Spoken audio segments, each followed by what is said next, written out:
Olá, pessoal. Aqui é o professor Silimar e estamos de volta com a nossa disciplina de gestão da qualidade. E dessa vez nós vamos estudar a unidade 2, a unidade 2 que trata sobre as ferramentas da qualidade.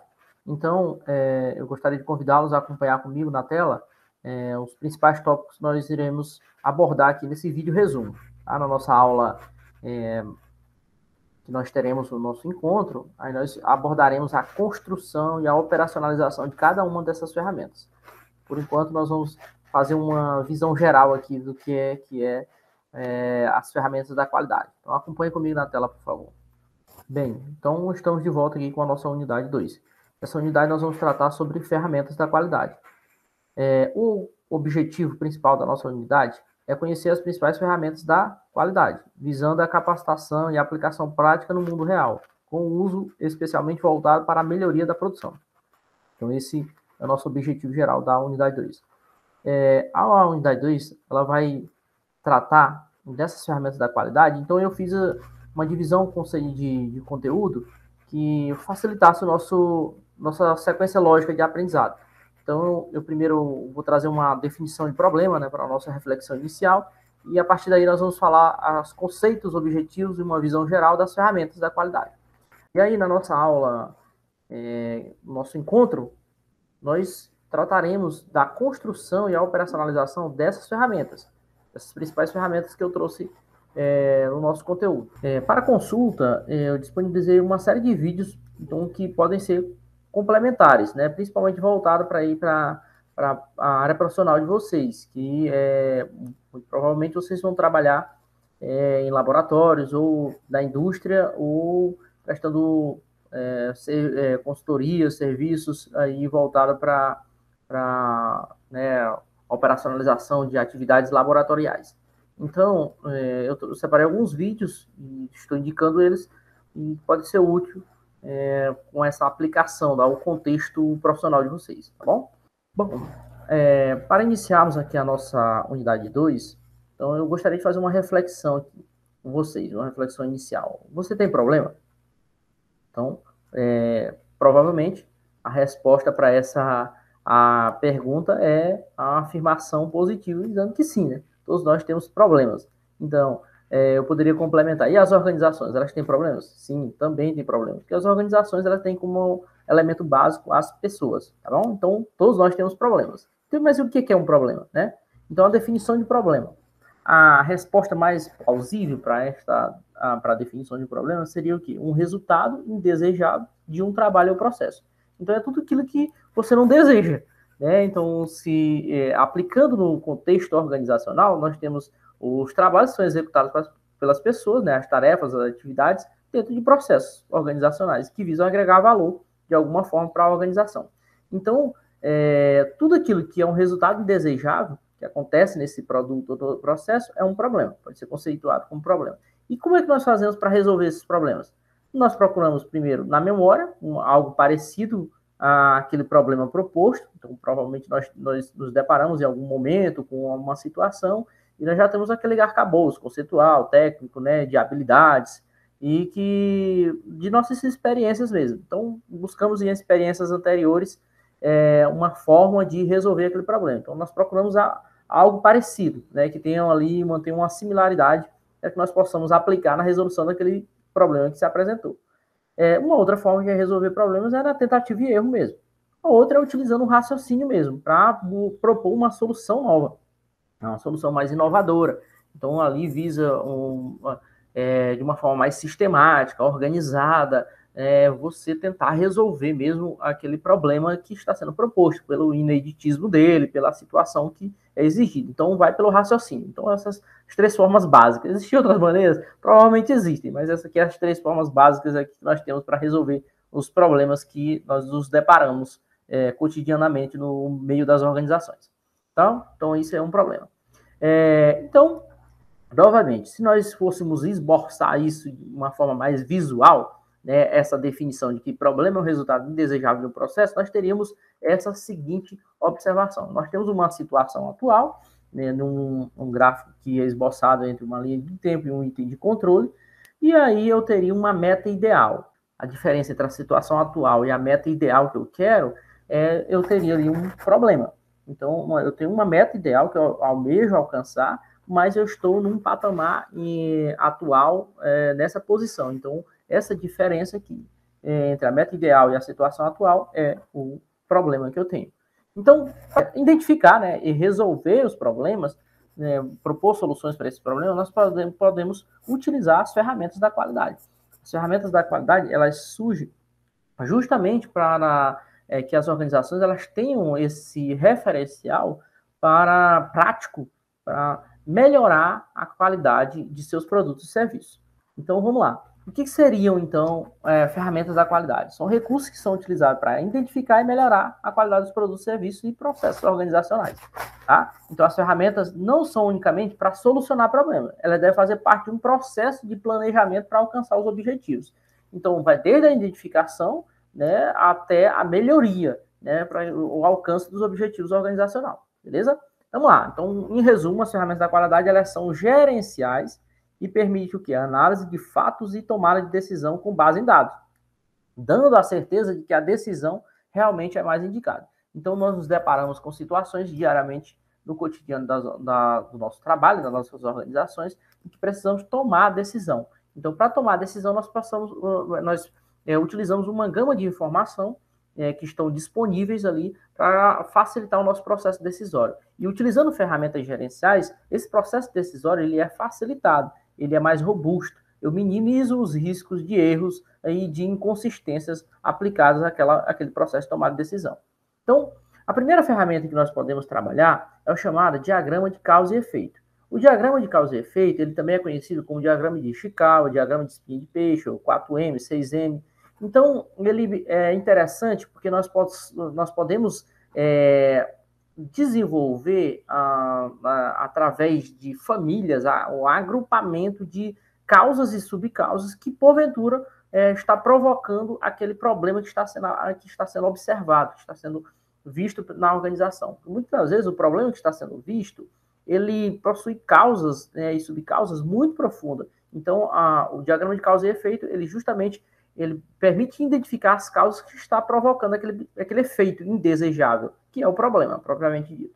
Bom, então eu teria um problema que é chamado problema central, e eu posso perguntar o porquê que aquele problema está ocorrendo, e aí eu vou encontrar as causas e subcausas. Eu tenho causas chamadas primárias, que são as causas principais, e tenho as causas secundárias, que seriam as causas as subcausas de um determinado problema. Então, eu defino o problema, a primeira parte da definição dele, depois eu vou buscar o maior número possível de causas ali daquele problema. E aí eu vou pegar o resultado disso, eu vou agrupar dentro das famílias, tá? Para que eu consiga ali ter uma visão geral do que está realmente provocando os problemas. E a partir daí eu posso tomar providências necessárias a partir de um plano de ação para colocar em prática as ações mitigadoras, as ações que visam solucionar realmente na causa raiz aquele problema que está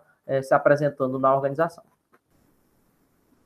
Bem, gente, então essa aqui é a próxima ferramenta que nós vamos explicar aqui para vocês. Então, o brainstorm é também conhecido como tempestade de ideias. Então, eu pego ali um conjunto de pessoas e, diante de um problema que acontece dentro da organização, ela segue dois princípios, né? A suspensão do julgamento e que a quantidade origina a qualidade. Então, nós vamos trazer o máximo de ideias possíveis para solucionar um determinado problema ou identificar as causas de um determinado problema. Existem algumas regras básicas para fazer uma sessão de brainstorm. Primeiro, eliminar as críticas para que as pessoas não fiquem inibidas, né, ou bloqueadas aí para apresentar sugestões e suas soluções, né? Então, as ideias elas têm que ser apresentadas de forma objetiva. Quanto mais ideia, melhor, porque você vai ter maior chance de aproveitar as ideias ali que são mais consistentes. Você pode dividir o brainstorming por fases e numa segunda fase você selecionaria essas ideias ali que apresentam melhores resultados. E as ideias devem ser anotadas em um local bem visível, um flipchart, um quadro, anotada com post-its, também é uma boa uma boa sugestão, tá bom? Então, essa a ferramenta chamada Brainstorm Tempestade de Ideia. Ela serve também para identificar problemas e propor soluções, sugestões ali de melhorias de um determinado processo. Bom, uma outra ferramenta é justamente o chamado plano de ação, ou também 5W2H. O 5W2H ela é um plano de ação que visa ajustar o cumprimento de ações que visam solucionar ali uma causa de um problema. Então, eu pego e listo as ações possíveis de serem executadas por uma organização em um determinado período de tempo, e eu vou dizer quais são essas ações, quando é que essas ações devem ser executadas, por que ela deve ser executada, como, né, o passo a passo dessa execução, né, e onde elas devem ser aplicadas, quem vai aplicar a solução, né, dessas ações, e o quanto isso pode gerar de dispêndio, né, de custo ali para implementar cada uma dessas ações. Então, eu coloco ali, fazendo como se fosse uma matriz, essa ferramenta é muito útil para o planejamento da implementação de ações que visam a melhoria de um determinado sistema da qualidade. Bom, uma outra ferramenta que nós vamos utilizar é a lista de verificação. A lista de verificação, ela permite quantificar, né, a frequência com que certos eventos ocorrem.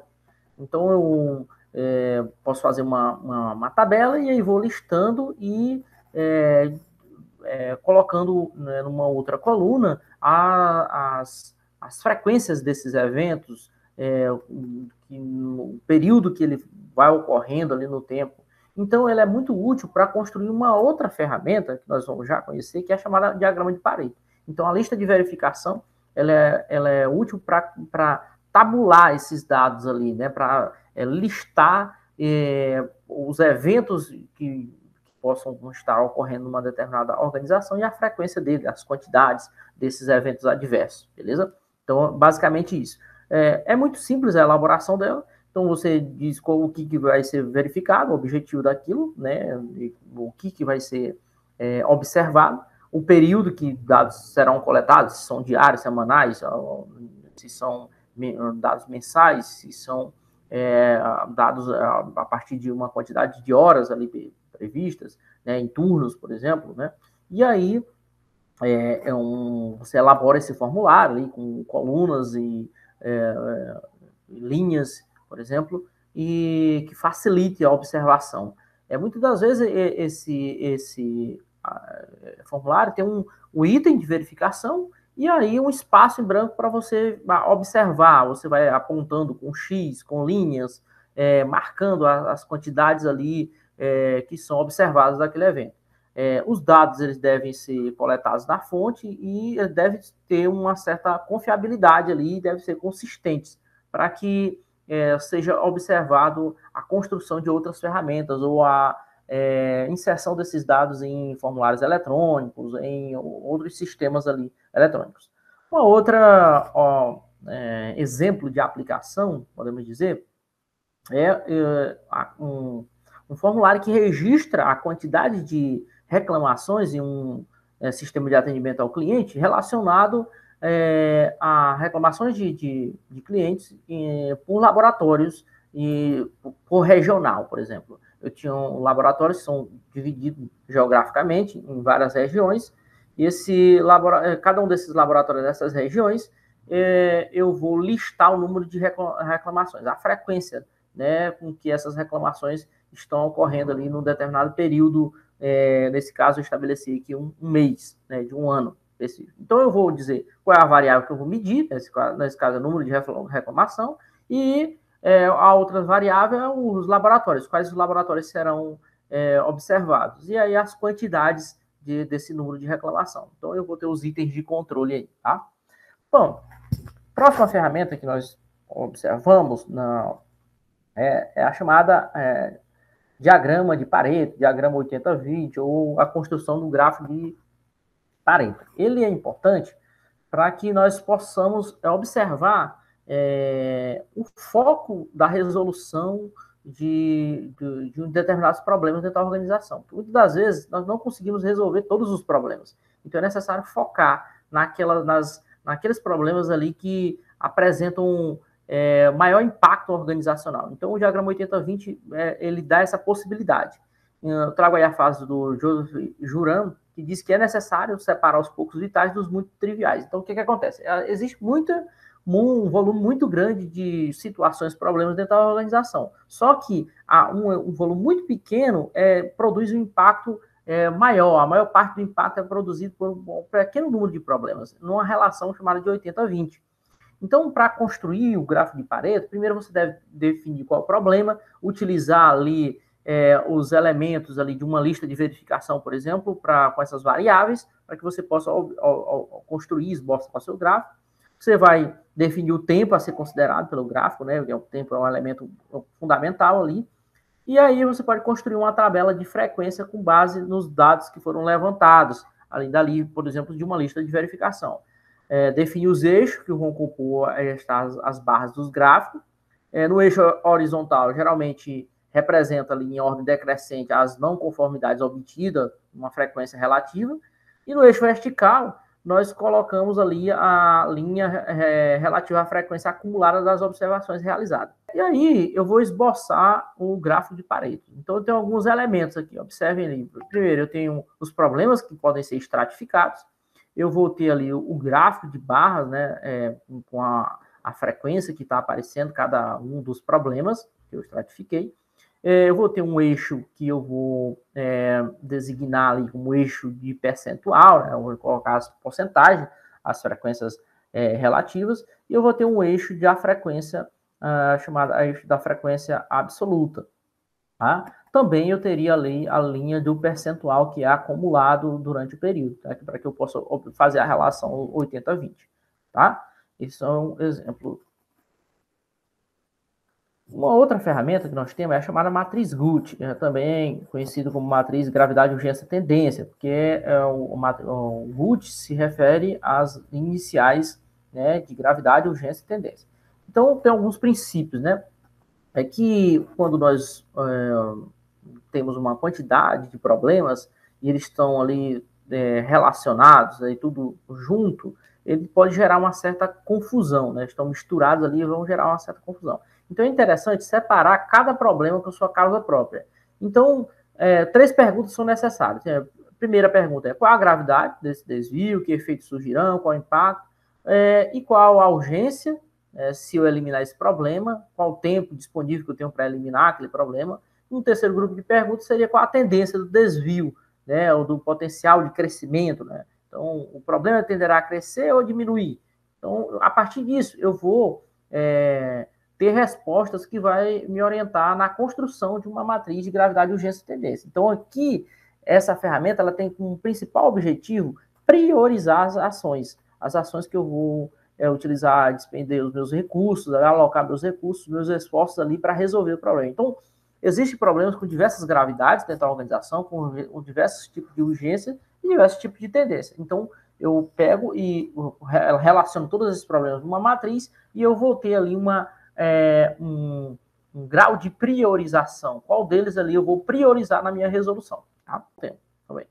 Então, geralmente eu coloco nessas 3 colunas na matriz e eu elenco os valores que eu vou avaliar cada um desses itens de 1 a 5. Né? Então, eu vou alocar valores de 1 a 5 para cada um desses itens, gravidade, urgência e tendência, eu vou avaliar e fazer a multiplicação. Então, o resultado dessa multiplicação, eu vou depois fazer uma verificação de qual deles ali é o mais prioritário. Então, eu vou classificar ele em ordem de prioridade. Bom, uma outra ferramenta é chamada carta de controle, né? É um gráfico também que nós podemos monitorar a variação de um processo. Então, eu coloco limites máximos e limites mínimos e ali eu estabeleço um padrão ali em que a variação de problemas que pode surgir naquele processo tem que estar dentro daquele limite. Se em algum momento ela sair daquele limite, eu indico que uma ação urgente deve ser tomada ou algum processo deve ser disparado. Então, as causas comuns elas são relacionadas no funcionamento do próprio sistema, por exemplo, um projeto, em equipamentos, e aí as causas que pode ser especial, vai refletir uma ocorrência, né, que é fora daqueles limites de controle. Por exemplo, pode acontecer uma falha humana, uma falha relacionada à matéria-prima, de uma não conformidade na matéria-prima e tudo mais. Então, vamos ver o gráfico. Então, eu teria que colocar um limite superior de especificação, um limite superior de controle, a média que aquele processo anda geralmente, né, acontece, e eu coloco um limite inferior de controle, um limite inferior de especificação.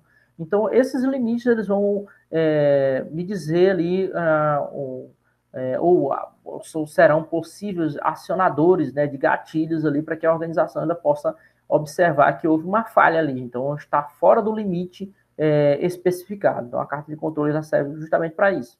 Tá? Uma outra ferramenta é chamada benchmark. O benchmark ele é utilizado para que você possa fazer comparações, né? Você avaliar produtos e serviços de outras organizações, né? Então, as organizações que têm trabalhos reconhecidamente ali melhores, né? Com melhores práticas ali organizacional, você pode fazer essas comparações. Então, na medida que são realizadas as comparações, você pode verificar as diferenças que existem entre a organização que estou comparando, né? Com a minha organização. E aí, a partir disso, eu posso, aqueles gaps, né, eu posso encontrar oportunidades de melhoria. Elas podem ser sinalizadas, elas podem ser exploradas ali para que seja aplicada também na minha organização, tá? Então, eu identifico quais são as organizações que apresentam esses referenciais de melhoria, de excelência, e aí as melhores práticas, né, digamos assim, e aí eu pego e comparo com a minha organização. Então, trago isso para observar, aplicar dentro do contexto organizacional da minha organização. Essas comparações, elas são úteis para justamente ser observada ali oportunidades ali que podem de melhoria de um determinado processo ou projeto. Então, alguns objetivos do benchmark buscar melhores processos, práticas inovadoras, aceleração de ciclos de aprendizado, melhoria, redução de prazo, de custo, consenso interno sobre as limitações, deficiências de determinado processo, por exemplo. E também é interessante para estabelecer referência para a melhoria de resultado. Então, existe um referencial ali básico construído através de uma proposta de benchmark, tá bom? Então, a outra ferramenta é o chamado 5S, né? O 5S, ele é utilizado para a implementação de uma qualidade total, né? Que objetiva observar a questão do ambiente, né? Então, o 5S, ele conscientiza, ele mobiliza e motiva as pessoas para que a organização ela possa ter uma melhoria no seu processo e também sua disciplina relacionada ao ambiente de trabalho. Então, busca ali como objetivo uma maior produtividade do funcionário e suas tarefas através de uma organização racional do ambiente de trabalho. Então, ela é uma ferramenta muito voltada para a questão ambiental. Então, aqui o que deve ser considerado? Existe os S, né, do censo, né? Tem o SERI, que é o Senso de Utilização e Triagem. Tem o CEITOM, que é o Senso de Ordenação, de Arrumação, né, a parte de organização. E o SEISO, que seria o Senso de Limpeza, né, a parte de limpeza organizacional, e o SECTIZU, que seria o senso de padronização para a saúde e higiene, e o SHITIZU, que seria o senso de disciplina. Esses sensos todos, eles ajudam a organização a manter um nível de produtividade e uma melhor organização para a empresa, para o sistema de qualidade. Então, é muito útil, conhecida, né, muito utilizada na indústria, né, para a organização desse espaço, né, do espaço ambiental. Bom, aí nós chegaremos no ciclo chamado ciclo PDCA, ou ciclo de melhoria contínua, né?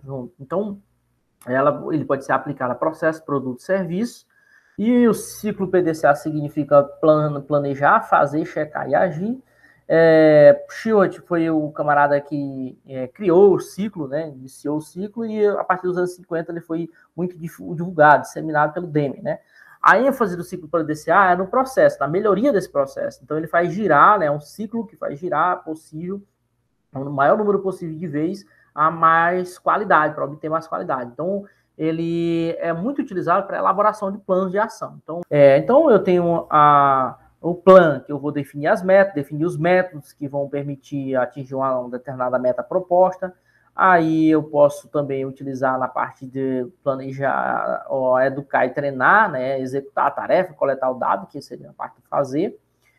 Na parte do checar, eu vou verificar os resultados da tarefa executada.